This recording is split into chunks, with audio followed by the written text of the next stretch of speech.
This is a short video based on Paul's Raspberry Pi lesson number 18 using a joystick, but this is for a Pico.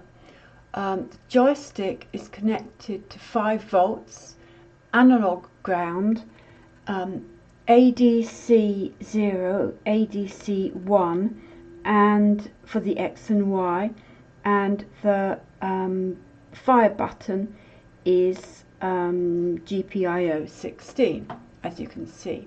The code is very simple, and so if I run the program,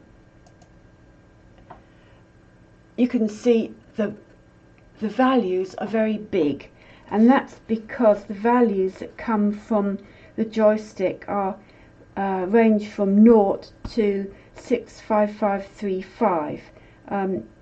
In fact, they don't actually ever get down to 0. They don't get down to more than to less than about 400. So anyway, here we go. Left, and you can see it gets down to about X gets down to about 400, but it will get up to the maximum, which is 65535. Up again, doesn't get down quite as low enough, and then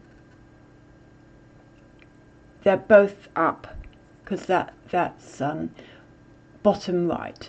So that's just bottom, that's just right, and button press 1.